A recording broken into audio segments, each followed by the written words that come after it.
अभी जो आपका पार्लियामेंट में डाटा दिया गया फाइनेंस मिनिस्टर के द्वारा कि 13 करोड़ जमाकर्ता का इसमें पैसा फंसा हुआ है। उस 13 करोड़ जमाकर्ता का अपना परिवार भी है। अगर एक व्यक्ति के पीछे 5 व्यक्ति भी अगर पल रहा है तो 13-65 करोड़ जो यहाँ इस देश के नागरिक हैं उनका, साथ ही साथ मेरे जो 12 लाख कार्यकर्ता जो इस देश में काम कर रहे थे उनका ही परिवार है। कुल मिलाकर के देखें तो इससे करीब 70 से 80 करोड़ जनता प्रभावित हुई है, मतलब देश की आधी आबादी से ज़्यादा। तो हमारी सरकार से मांग है, चूँकि आपने लाइसेंस दिया था सहारा को ये काम करने के लिए, तो निगरानी रखने का भी काम आप ही का था। आप निगरानी रखने में विफल साबित हुए हैं। तो हम सहारा से लड़ करके या उसको कानूनी प्रक्रिया से ज़्यादा नुकसान नहीं करा पा रहे हैं, क्योंकि उसके पास जनता का लूटा हुआ जो धन है, जो हड़पा हुआ धन है, उसको पानी की तरह बहा रहा है और देश के महंगा वकील कोर्ट में खड़ा कर रहा है और न्यायिक व्यवस्था का जो कमजोर कड़ी है उसका वो फायदा उठा रहा है। तो हम सरकार से मांग करते हैं,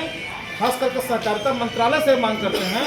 कि तत्काल इस 80 करोड़ जनता के लिए, जो आपका वोटर भी है, जो इलेक्शन के दिन में केवल आपको याद आता है, बाकी दिनों में आपको उसको भूल जाते हैं। जब इस देश में आप इतना बड़ा काम करने का दावा करते हो, काम किए भी हैं, इसमें दो राय नहीं है। जब धारा 370 हट सकता है, कश्मीर समस्या का समाधान हो सकता है, आपका और भी अन्य जो बड़ा मुद्दा था, चाहे राम मंदिर हो, चाहे आपका 3 तलाक हो, जो भी मुद्दा था, जो आप बड़ा काम करने का ये काम किए, तो ये काम भी आपको करना चाहिए कि 80 करोड़ जनता जिसके आंख से आंसू निकल रहा है, दिल पे आह लगा हुआ है,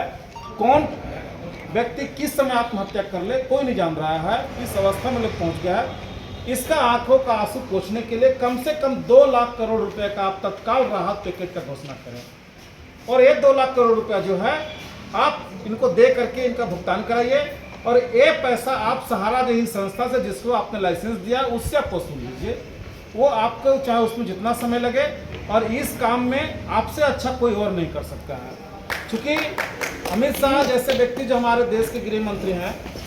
उन पर सब लोगों का निगाह टिका हुआ है। खास करके जब सहकारिता मंत्रालय का वो कार्यभार संभाले हैं तो हम लोगों का ध्यान उनकी तरफ गया है कि जब ये देश का इतना बड़ा मुद्दा सुलझा सकते हैं तो इसको क्यों नहीं सुलझा सकते हैं। और ये वोटर उन्हीं का है, दूसरे का नहीं है। अगर वो ये काम नहीं करते हैं तो आने वाला 2024 का जो इलेक्शन होगा, ये 80 करोड़ जनता के बीच में हम लोग जन जागृति करने का काम करेंगे कि ये सरकार जो वर्तमान में चल रही है, अगर ये हमारा काम नहीं करती है, हमारे लोगों का भुगतान नहीं कराती है,